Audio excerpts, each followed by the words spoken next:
কি ব্যাপার বলো তো গিন্নি, মুরগিগুলো এরকম ভাবে ডাকছে কেন? ওরা নিজেদের মধ্যে ঝগড়া করছে মনে হয়। রামু, ও রামু, বলি বাইরে এসো, দুধ দিয়ে যাও। তখন রামু আর মালতী দুধের ঘটি নিয়ে বাইরে আসে। ঠাকুরপো, পরের মাস থেকে কিন্তু দুধের দাম আরো 5 টাকা করে বাড়বে।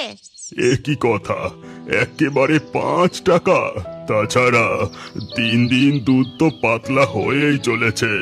তোমরা কি দুধে জল মেশাচ্ছ নাকি বলো তো? এরকম চললে কিন্তু আর দুধ নেব না। হ্যাঁ, আমিও লক্ষ্য করেছি তোমাদের দুধ দিন দিন জলের মতো পাতলা হয়ে যাচ্ছে। তোমরা যা কিপটে, তোমরা দুজনে নিশ্চয়ই দুধে জল মেশাচ্ছ। না না না, তোমাদের কথা ভুল হচ্ছে। আমরা জল মেশাই না তো, একদম মেশাই না। এই নাও দুধের দাম। আমি ভাবছি আর পরের মাস থেকে দুধ নেব না, অন্য জায়গা থেকে দুধ নেব। এই বলে তারা রামুদের বাড়ি থেকে চলে যায়। তখন রামু বলে, দেখেছো তো গিন্নি, তোমাকে আমি বললাম এত জল মিশিও না। তুমি আমার একটাও কথা শোনো না। চুপ করো তো। দুধ নেওয়ার লোকের কি অভাব আছে নাকি? কাল থেকে তুমি শহরে যাবে দুধ বিক্রি করতে, আর এই সবই হয়েছে এই গরুগুলোর জন্য। আরো বেশি করে দুধ দিলে আমাদের আর দুধে জল মেশাতে হতো না। এরপর তারা ঘরে চলে যায়।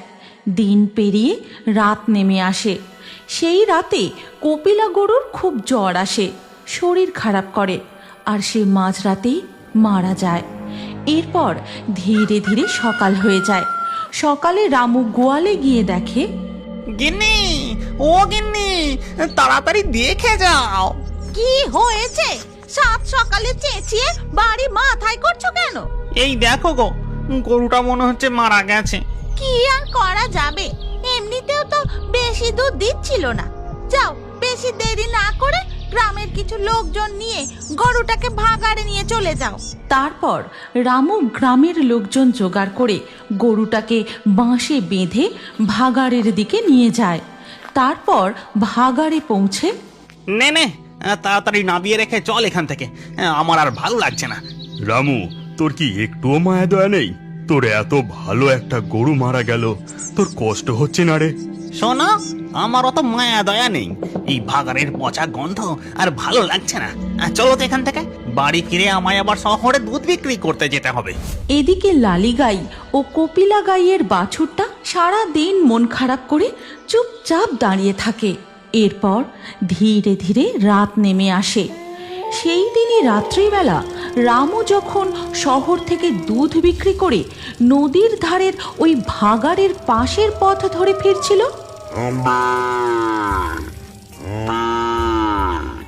ও বাবা, এই নিশতি রাতে ভাগাড়ে এখন আমার গরু কোথা থেকে ডাকছে? রামু একটু এদিক ওদিক তাকাতেই দেখতে পায় একটা গাছের নিচে একটা কালো গরু দাঁড়িয়ে ডাকছে। বাবা, এ তো পুরো সোনায় সোহাগা। কালকে গরুটা গেল, আজকেই একটা নতুন গরু দেখতে পেলাম। কার গরু কে জানে, মনে হয় কারো গোয়াল থেকে পালিয়ে এসেছে। যাই যাই, আমি এটাকে বাড়ি নিয়ে যাই। আমাকে আর পয়সা খরচ করে নতুন গরু কিনতে হলো না। রামু সেই গরুটাকে নিয়ে বাড়ি ফিরে আসে। তারপর গোয়ালে গিয়ে গরুটাকে বেঁধে দিয়ে সে ঘরে চলে যায়। এরপর রাতের খাবার খেতে খেতে সে তার গিন্নিকে সমস্ত কথা খুলে বলে। কিন্তু মধ্যরাত হতেই হঠাৎ করে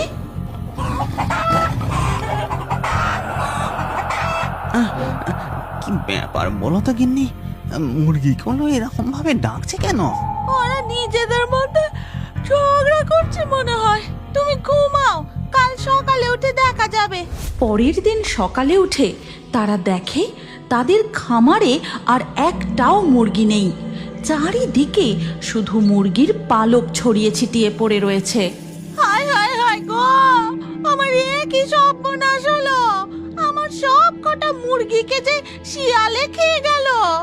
সেই দিন সন্ধেবেলা যখন রামু আর মালতী দুধ দুইতে যায়, গিয়ে দেখে বাছুরটা লালি গাইয়ের দুধ খাচ্ছে। আর এই দেখে রামু আর মালতী খুব রেগে যায়।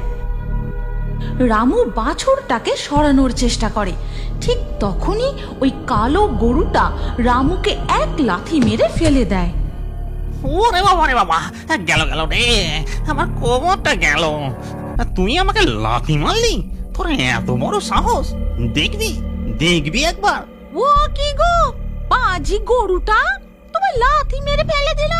হঠাৎই ওই কালো গরুটা গোভূতের রূপ ধারণ করে। সে ভয়ঙ্কর গর্জন করতে করতে তাদের দিকে এগিয়ে যায়। ওরে বাবা রে, কি ভয়ঙ্কর দেখতে! এ যে কোনো সাধারণ গরু নয় গো, এ যে গোভূত। সামনে ভয়ঙ্কর গোভূত দেখে রামু আর মালতী দৌড়ে পালিয়ে যাবার চেষ্টা করে, কিন্তু গোভূতটাও তাদের পিছু নেয়। দৌড়তে দৌড়তে তারা নদীর পাশে ভাগাড়টার দিকে চলে যায়, আর তখনই গোভূতটা তাদের পথ আটকে দাঁড়ায়। এরপর থেকে গ্রামের কেউই রামু ও মালতীকে আর দেখতে পায় না। হঠাৎই তারা যেন কোথায় চলে যায়, আর পঞ্চা লালি গরু ও কপিলা গরুর বাছুরটাকে তার বাড়িতে নিয়ে গিয়ে সযত্নে লালন পালন করতে থাকে। খা বাছারা, তোরা পেট ভরে খা, তোদের আর কোনো চিন্তা নেই। পাপীরা, তারা তাদের পাপের শাস্তি পেয়েছে। গৃহপালিত পশুদের পরিবারের সদস্য মনে করে সব সময় যত্ন করতে হয়, ভালোবাসতে হয়।